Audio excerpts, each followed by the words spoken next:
Right about now, please, I want you to give a round of applause to Mrs. Oyenike Adeleke as she comes forward, wherever she is. All right, a round of applause, please. Good afternoon, everybody. Good afternoon, everybody. I hope the rice is sweet. I can see that. It smells really nice. Oloma, where ni abi? Abolomola. All right, I know everybody's busy now. It's not really such a good time to speak. We've heard a whole lot of things, and I'm just going to tell you to focus your energy on whatever it is you know how to do best. I know you're not listening, but as many people that are listening, I've not allowed the rice to take over them. You know, when Ms. Fakorede was talking, she spoke about the fact that people need to speak up, and she spoke about mental health. And I am someone that I run an NGO called the Ibadan Entrepreneurs Network. I manage and train entrepreneurs in Ibadan. I have a network. And then at some point, I discovered that a lot of people, businesses were not going well because the person behind the business is not fine.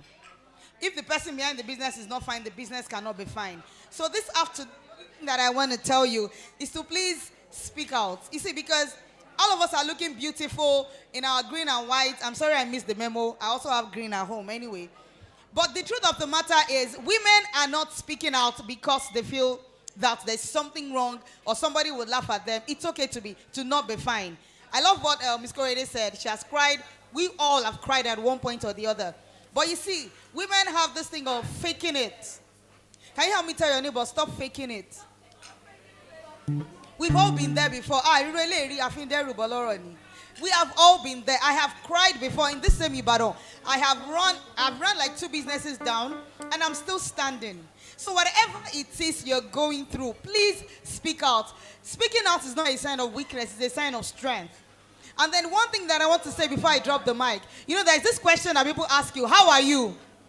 Let me ask you now, how are you? But really, are you fine?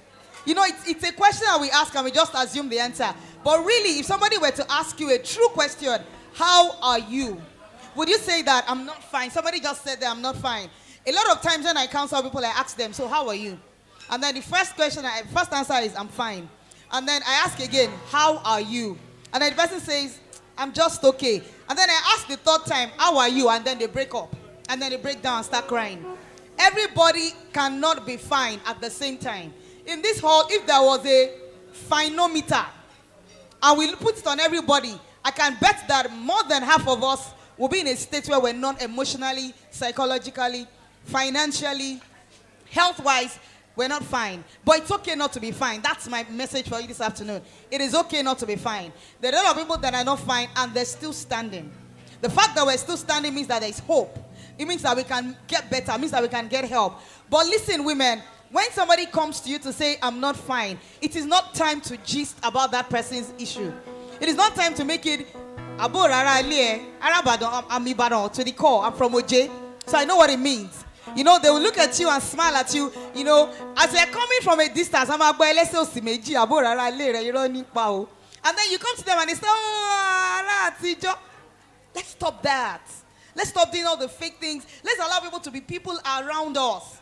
When a sister says, I'm not fine, get that person here. If you can't help the person, seal your mouth. Don't make it gist. Don't make it, oh, have you heard? This thing is happening to this person. That's why women don't speak out. So please, let's encourage one another. Let's be there for one another, because one day you would also need that help. I want to appreciate the organizers of this event for bringing women together and for being a laudable event. It's something we do every year, and I want to celebrate all the organizers. This time next year is going to be amazing. And I hope that somebody somewhere will reach out for help and will become a better person. Thank you very much. Thank you very much, Mrs. Oyenike Adeleke, for those insightful words. Thank you.